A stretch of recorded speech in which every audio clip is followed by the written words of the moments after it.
تولا صاحب میں سے پہلے کہ زبیر صاحب آپ بتائیں نا کہ یہ جو سارا انہوں نے خلاصہ بتایا ظاہر ہے بہت سارے بھی اور نمبرز بھی ہیں وہ بہت کمپلیکیٹ نہ ہو جیسے ہم نے اس کو پریسائز رکھا ہے ابھی کیپنگ ان مائنڈ کہ اب کی بار جو بھی حکومت ہے اس کے پاس دو وہ بڑی باتیں نہیں ہیں جو کہ سابقہ حکومتیں کہتی تھی اور غلط بھی نہیں کہتی تھی. ایک وہ کہتی تھی یار پالیسی کا ہمیں تسلسل تو ملے نا, ٹائم تو ملے نا, 1.5 سال میں 2 حکومتیں فارغ ہو جاتی ہیں تو پالیسی کا ربط کیسے رہے گا. یہ حکومت یہ نہیں کہہ سکتی, مسلسل یہ 5واں بجٹ بھی پیش کرے گی نا. دوسرا وہ یہ بھی ایک ریئلٹی تھی, وہ کہتے تھے یار یہاں کا وزیر اعظم آتا ہے 6 مہینے بعد سازشیں شروع ہوتی ہیں, دھرنے شروع ہو جاتے ہیں.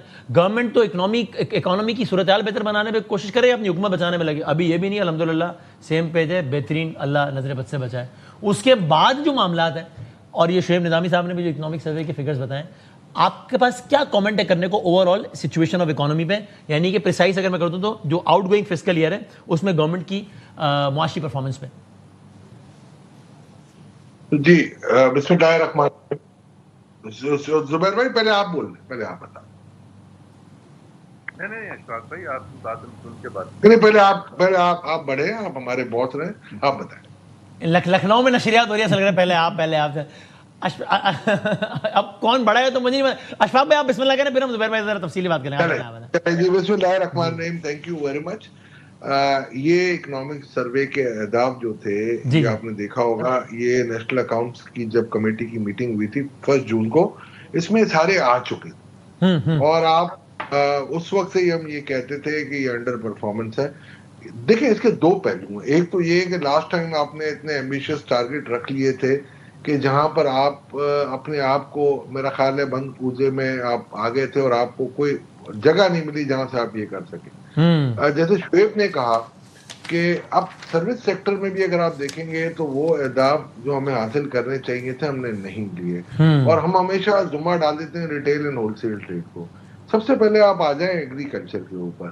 دیکھیں جو میجر کراپس ہیں آپ کے, جیسے ویٹ ہے, رائس ہے, میز ہے, کاٹن ہے, ان کا مسئلہ سب سے بڑا یہ ہے کہ ہم نے ایک تو they are very much vulnerable to the climate. Now جب کلائمیٹ کنڈیشن اب آ گئی ہیں تو ہماری حکومت کو یہ چاہیے تھا کہ ہم یہ معاشی اہداف جو حاصل کر رہے ہیں نا ہمیں, تو ہم کلائمیٹک فنڈ کو جو دنیا میں مل رہا ہے بڑا ڈسکاؤنٹڈ ریٹ پہ, یا جو ہم نے آئی ایم ایف سے ایک آدھ ہم نے لیا بھی ہے, اس کو پراپرلی یوٹیلائز کر کے آپ اپنے کلائمیٹک انوائرمنٹ کریں.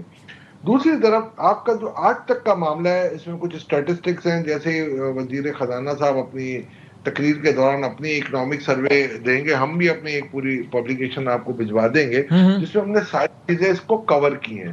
دیکھیں اگر آج آپ ایک تو ایوریج ہوتی ہے جو ہمارے ملک کی ایوریج, آپ جیسے کہہ رہے ہیں نا تسلسل کی آپ نے بات کی, پچھلے 8-10 سالوں سے میں, آپ زبیر بھائی, ہم یہ سارے شعیب, گمن صاحب, ہم سب سن رہے ہیں کہ حکومت کہہ رہی ہے کہ جی ہم اپنی اب جو توجہ جو ہے نا وہ ہم رکھیں گے ریسرچ کے اوپر, اور ہم اپنی پروڈکٹیوٹی کو بنائیں گے, یہ سب کچھ کریں گے.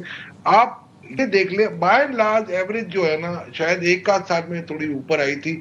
آپ کی جو میجر کراپ ہے نا, ان کی پروڈکٹیوٹی آپ کے ریجنل کمپیریزن میں اور ورلڈ کمپیریزن میں کہیں نہیں بیٹھی, سوائے میز کے جو کہ کہیں قریب ہے. صحیح ہے.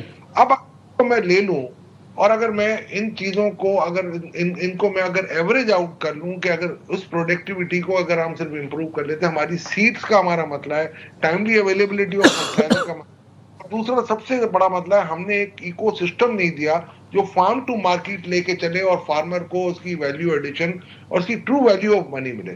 اگر اس کا میں تدارک کروں اور اگر میں اس کو صحیح طریقے سے لے کے چلوں تو آج میں کم از کم $8 بلین کی یا تو ایکسپورٹ کر سکتا ہوں یا امپورٹ سبسٹیٹیوشن کر سکتا ہوں. اور یہ پوری کیلکولیشن ہم نے اپنے اکنامک سروے کی اپنی رپورٹ میں ہم نے دی ہے. انشاءاللہ آپ کو جیسے ہی ہمارے محترم اورنگزیب صاحب جیسے ہی دیں گے تو ہم آپ کو دے دیں گے.